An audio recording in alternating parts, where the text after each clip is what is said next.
राष्ट्रीय सांख्यिकी कार्यालय ने सोमवार को चालू वित्तीय वर्ष 2020-21 की पहली तिमाही के जीडीपी के आंकड़े जारी कर दिए।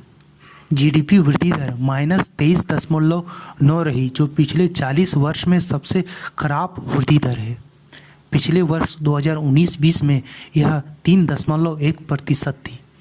अगर जीडीपी के -23.9 के इस खेल को हम आसान भाषा में समझें तो हम कह सकते हैं कि अगर कोई इंडस्ट्री या इंसान पहले 100 रुपये का कारोबार करती थी, अब वह घटकर 76 रुपये 10 पैसे ही रह गए हैं। जाहिर सी बात है कि 23 रुपये 90 पैसों की यह जो कमी उसके टर्नओवर में आई है, उसका सीधा असर उसके कमाई पर भी पड़ेगा और इसकी क्षतिपूर्ति या तो वह लोगों के सैलरी काटकर या उसको जॉब से निकालकर ही कर सकती है। हालांकि अर्थशास्त्रियों ने पहले ही यह अनुमान लगाया था कि गिरावट लगभग 15 से 20% रहेगी, लेकिन -23.9% की यह कमी चौंकाने वाली जरूर है। अगर हम कारण की ओर ध्यान दें तो हम देखेंगे कि देश में हर क्षेत्र में भारी गिरावट आई है।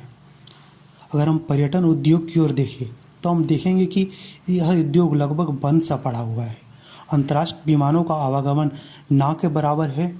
होटल सेक्टर मार्च और अप्रैल में लगभग 50% खाली रहा। रेस्टोरेंट सेक्टर का रेवेन्यू लगभग 0% रहा। अगर हम ऑटो सेक्टर में नज़र डालें तो हम देखेंगे कि यहाँ 18% की गिरावट आई है। स्टील सेक्टर में 56% की गिरावट आई है। डायमंड सेक्टर में 50% की गिरावट, सीमेंट सेक्टर में 38% की गिरावट। अगर हम कॉमर्शियल व्हीकल की ओर देखें तो यहाँ 84% की गिरावट आई है।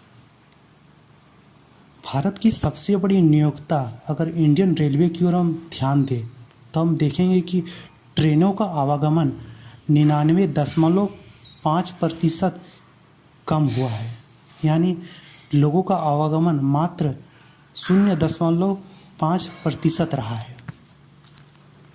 इसका सीधा असर भारत की 5 ट्रिलियन की अर्थव्यवस्था बनने पर भी पड़ेगा। भारत को अगर यह तय समय में उपलब्धि हासिल करनी है तो अब यह 8 और 9% की वृद्धि में होने वाली नहीं है। भारत को यह वृद्धि 14 से 15 तक करनी पड़ेगी।